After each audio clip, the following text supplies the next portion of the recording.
Hello everybody, my name is Dzidowski, I'm from Wrocław University of Technology from Poland, and I think I will take further the ideas from the previous presentation,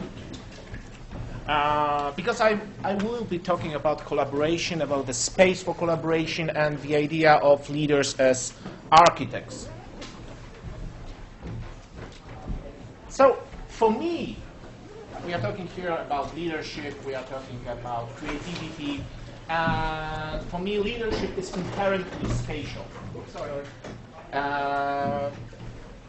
Both in metaphorical way, semantics, in terms of semantics, leader is connotated, is associated with notions of shepherd, guide, pathfinder, captain, navigator, pioneer. So it's about the space, either the mental space or the real space. But there is a problem with that. Alfred Korzybski, the originator of general semantics, once stated that the map is not the territory. So there is a difference between a concept, there is always difference between a conceptual model and the real place or the real thing. And for me, it's a starting point to take a closer look on the map and the territory in terms of corporate world, in terms of business, in terms of organizations.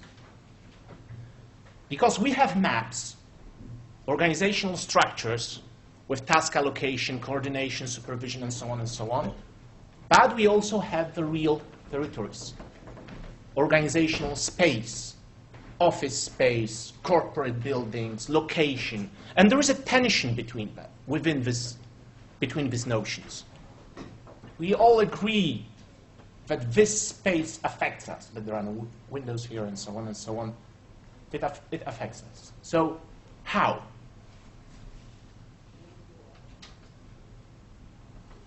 In terms of organizational structure, we have continuous evolution. We, I mean organizational scientists, managerial scientists, started with functional, with scientific management and bureaucracy back in Taylor's, Weber's, at the beginning of the 20th century. Then we moved to divisional, matrix, network, virtual, and now we are exploring the field of fractal fluid organization, so highly adaptable with a state of constant flow, not only flexible, but flowing. And this is an organizational structure evolution. But concurrently with that, parallel to that, we have evolution within organizational spaces. And we also started with Taylorism, with organizational space looking like a manufacturing plant, here it is. But then, with the development of human relations movement and so on, we moved toward Bürolandschaft. This is landscape. We think about the office as an office landscape. Then we moved to the action office with cubicles, modularity, adaptability, productivity, whole set of furniture. And unfortunately, Action Office was transformed into cube farms. And one of the best examples of cube farms, what cube farms are, is Dilbert comic strips, where we all sitting in these cubicles surrounded. And then we moved to networking offices with the hot desk, like during this initial presentation today, that there are now hot desks when we just plug in with our laptop and we are working, and then we plug out and move along. And to casual, and now we are exploring the casual workplace environment. So we see the pattern here, that from the rigid, we are moving from rigid traditional organizational structures to fluid ones, to virtual ones, to network. And the same goes with organizational space. We move from the rigid, Taylorist-based organizational space to casual. But this evolution is not always properly aligned. There are tensions, and we have to explore them. We have to be aware of all things related. And for me, almost philosophical question in modern times, in modern corporate environment, organizational environment, is to align those two evolutionary paths. So how to bind Toffler's, by Alvin Toffler's adhocracy with agile structuralist organization, and Zygmunt Bauman's fluidity with social and organizational nomadism, this is what's happening right now, with Carl Wake's sense-making, the matter of identity, enactment, retrospection, continuity, and Mihail Csikszentmihalyi's state of flow, this ultimate intrinsic motivation, autotelic experience. This is what we have to do to be a leader, to be a good manager for knowledge workers. Bind these issues. It's, for me, very relevant issues. Why? And where is this, again, this metaphor of map and territory? Well, for me, knowledge work, because this is what we are dealing with here, with leadership, creativity, innovation, we are talking about knowledge work. From one perspective, it's a journey in time. There are different needs for different actions. Product group meeting, personal work, coffee time, lunch, projecting. We have different needs. We have to be together or be separated. Working alone in some quiet environment, or maybe meet at a coffee machine. And also, modern work, knowledge work, is a journey in space. So we are no longer encapsulated in cubicles or our own offices, or we shouldn't be. But modern offices looks like a cafeteria, almost like. Mostly in creative industries. So it's a journey. I start within my office, then I go to the retreat zone, maybe through somebody else. I'm trying to visit someone, but somebody else. There is a common space. So this is the place where interaction is happening, where we meet people, where we share ideas. And for me, to combine the map, the organizational structure, strategy, and so on, with the real territory, which is office space, for example, is to think in this, in that kind of perspective. Knowledge work as a journey in time, and especially knowledge work as a journey in space. And maybe the answer is here. For this tension, the answer addressing this tension. First, that form follows fun, not function as in Bauhaus, but fun. And second, by Günther Hahn, German architect, corporate architect, form follows flow. And let me show you some example of that. Here we have it.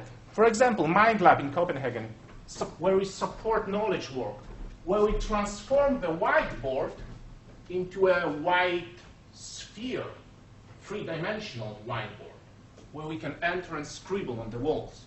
And during my research, I see many examples of such whiteboards in different forms, where we can share ideas within an office environment. Of course, Google. Here we have Google Zurich. This is form follows fun. Of course, we could argue whether it's a good approach or not, but it is effective. Google is one of the most innovative corporations in the world. So we have sleighs, hammocks, massage rooms, pool tables, and so on and so on. But also separate, quiet areas where people just could work. But these meeting areas are also very, very important, where we support creative culture. But it's not only about creative industries. Here we have DAC headquarters in Bangkok. This is a telecommunication company, where the space is supporting activity and dialogue. And even at financial companies, like here, ANZ Center in Melbourne, it looks like a colorful hive, multi-level hive, but it's a financial institution. But also using architecture as a way to shape organizational culture.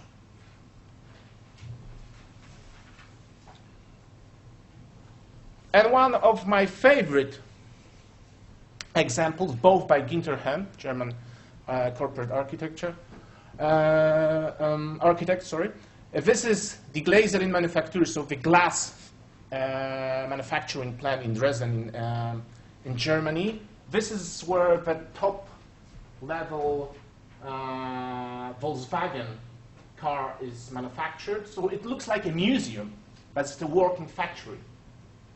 Looking like a museum with wooden floors, with glass, and so on and so on. But it's a working manufacturing plant for a luxury car. So where we connect space with marketing, with public relation, and all these issues. And my favorite example, BMW Project House in Munich, where we support innovation.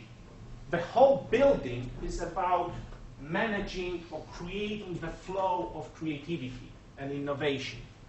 Here we have design offices. Here we have them, right here in a circle. Here we have an agora, an open space where people could meet. The tower inside the building is a tower for prototypes, car prototypes, and people all around the whole building could meet in this tower from their offices, and they here interact together, they talk, they share ideas, and they, again, spread out to their own offices. So the whole building is for supporting innovation. Of course, there are many doubts with such an approach. Like I said, we, as managerial scientists, as organizational scientists, started with bureaucracy, with scientific management, with Weber's iron cage, with rigid rules and procedures, and it's no longer valid. We all know that. So we move into what Yanis Gabriel named a glass cage, with emotional displays and appearances, with spatial exposure, open space offices. This is what's happening right now. And we try, but maybe we are now on the move towards golden cage, where the surveillance is replaced by the illusion of self-indulgence. So this is, for example, what's happening in many Google offices where I'm performing my research, but people have canteens, gyms, pool tables, hammocks, massage rooms. So they are so indulged by the space they are working within, they could work over hours, or they could even stay at work for the next day. So this is something we have to think about. But because it is either the space for management, and there are many, many examples how space could be beneficial for the productivity, efficiency, effectiveness, and so on, or maybe it's a space against the managed, because there are also many doubts whether these playful, colorful office spaces are really good for the creativity or for the well-being of our employees. So still, there is a tension, but I think that we have to explore it, and like it is always so, everything is a matter of perception. And to be a leader that who consciously use the space, both in a metaphorical way and a real way, both in terms of structure and in terms of space, the real space, is to see things. Either we see the dog on a walk or we don't. And if we are talking about the perception, we should be talking about the aesthetics. This is what I'm into. This is organizational aesthetics. This is a field of interest very close for me. How we try to create the space we are operating in as a company, as an organization. And there are many approaches that we could use here, like great rooms, libraries, city grid, fields, or archipelago. They are useful for different structures. But also, for me, there is something like an aesthetics of organizational structure. And of course, it could be funny for you, but I think it is not very coincidence that back in the 60s of the 20th century, suddenly all of organizational scientists were talking about lean management. Lean, agile, of course, it was a matter of strategical development and a business environment, but in that same time, our aesthetical approach to beauty changed from this Baroque, pre-war shapes into Tweedy. Something very lean and mean, sorry, maybe lean, sorry, I'm using this lean, mean machine, no. Lean, agile, aesthetical benchmark, we could say. And the same goes with our fascination with matrix, network, and fractal organizational structure. Matrix structures appeared somewhere in the 60s, 70s. And this is when computers started to appear in our environment. But then we moved to something more organic, like network structures, and finally we're now talking about fractal, fluid structure. And for me, it is still the matter of perception, of reality, a matter of our aesthetical choices, of course to a given degree, maybe to a small degree, but there is a connection here, at least I'm seeing it. So there is an aesthetics of organizational architecture. What I call organizational architecture is both structure and space. And we have a space for organizing. How we organize people is a spatial issue. We have to see it, even as in terms of kind of model, maybe virtual in our head. But also there is a speciality of strategy. We have different strategies that can be envisioned in different forms, like the space of specialization, the space of replication, the space of surprise, the space of crowdsourcing, the space of broadcasting. All these aspects could be visualized in 2D form, in 3D form. And as a leader, as a resonant leader, as an innovative leader, I think this is a way we could improve our thinking by aesthetical, space-related, image-related issues. Because finally, what we can think about, and this is the idea of Martin Roymeyer from the Design Tool Company, a book published a couple of years ago, that there is something that we could call the aesthetics of management. Or hence we are talking about the architecture and leadership, the architecture of leadership. And we see it here, we have visual categories that could be translated into business categories. Contrast, how can we differentiate ourselves? Depth, how can we succeed on many levels? Harmony, how can we achieve synergy? Line, what is our trajectory over time? Order, how should we structure our organization? Pattern, where have we seen this before? Repetition, economics of scale. Rhythm, economics of time. How can we keep our strategy balanced? What's the proportion? Shape, where should we draw the edges? Because now we are talking about boundaryless organizations, fluid organizations. Texture, unity, variety. These are all visual categories, aesthetical categories that could be used in terms of thinking about leadership and thinking about management in terms of space, in terms of perception, in terms of all these perspectives that I talked about. And probably the space we are sitting right now here, and probably the space we will be moving to in a couple of minutes for a lunch, will also affect our interactions.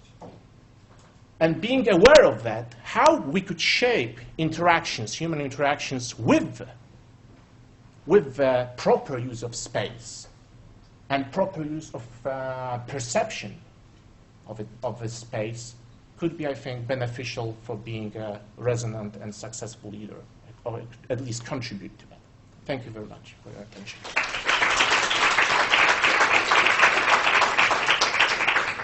Oh, just one. It's a part of so-called spatial turn within organizational science when we move from Foucault to ideas of generative buildings, fluid architecture, and disorganization. Okay. I'm open for questions. If you have some. Any comments? Yeah? This is quite close to my heart in the sense that I work in a big office block. It's not that big, it's like 300 people, and it's all going to get reorganised because we're being restructured, and in the role that I am, I mean, this really resonates with me. I really like the idea of being in an environment where you can kind of make the most, or you can have the best situation for what particular task that you're doing.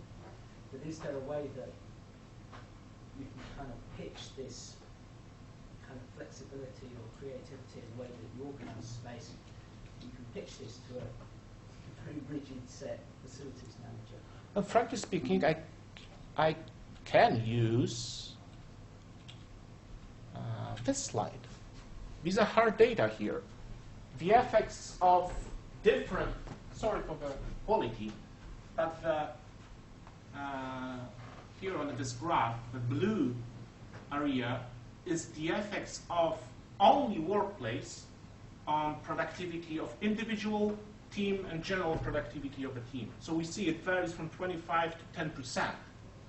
So there are hard data about how space is affecting productivity and efficiency. And only by comparing it with the costs of the premises, there are not so large. This is the more than proportional. The gain that we have, that we could obtain here, is more than proportional to the cost of our investment in the space. So what's the source of that? This is sorry, I have this is where is it? Where is this? This is the impact of office design on business performance. This is by British Council, I think, a report from 2005, and it's a very comprehensive report about how the space is affecting productivity, efficiency, and all business-related issues. British Council for Offices, I think, is the organization. Yeah. I'm quite interested in this because I'm a registered contractor for the NHS on workplace health and bringing physical activity into the workplace. And a lot of what you're talking about is what we discuss about how we can actually increase physical activity in the workplace to help break down workplace stress. And we look a lot at how the people are sitting and how they work and the journey through time, the journey through space. I think that was very interesting, and I'm just wondering whether you'd popped over the fence and had a look at workplace health at all in any of your research. Well, frankly speaking, health-related issues are very relevant for all my fields of interest, because with design, because I'm very into design thinking, corporate architecture, and like I said, organizational aesthetics, and this is all very there are many interesting issues happening within health industry, let us call it, within health issues. And I must say, especially within design and architecture, there are many projects, also in Poland, that we are trying to shape the perception even of hospitals, or even the whole process that the person must go through during the medical processes, and how we could make it better, make it maybe not enjoyable, but it's not what we are talking about, but more humane, more understandable, more, I think humane is the most appropriate. Well, I wasn't really particularly looking at health centres and hospitals. I'm talking about any workplace. So what we're looking at is how we can encourage more physical activity to combat stress, for example, in the workplace. Looking at digital detox, trying to reduce the amount of screen time, increase the amount of time that people aren't sitting on their bums. That kind of okay, sorry. And yeah, so it's so yeah. I mean, I have worked in hospitals, for hospitals, but the work we look at is any workplace, and I'm just wondering whether you thought about that, because another area which I think this resonates with well is the lady from the Design Council. Mm-hmm. When she was talking about the scholarship or whatever they're offering, what she didn't really stress, which I thought she really needed to, was how we retrofit the environment that we live in at the moment, whether it's inside or outdoors, to increase the opportunities for physical activity. And a lot of what you're talking about is how you can just reconfigure space to increase productivity, but it's also to increase wellness. True. I think it's great. True. I think what you're saying, I think it's got a lot of, it could be lifted and plonked over here, and it would bring out a lot of really interesting discussion. Because on the next slide, we see that the inspiration is not always seen within the working environment. Absolutely. Yeah. We are inspired by a walk in a park or driving on a bicycle. And this, in creative industries especially, should be also our concern, to let people go, for example. Go for a walk. You have 1 hour, go for a walk. It's your work to be inspired, to be open-minded, to be engaged in your environment. And this is what's happening in many companies. They have not only pool tables and massage rooms, but they have like parks, even small parks or patios where people can meet together, walk, watch flowers. But this is a part of creative thinking today, being open-minded and being aware of what's happening around us. Sorry, we're out of time, so we'll have to wrap it up here.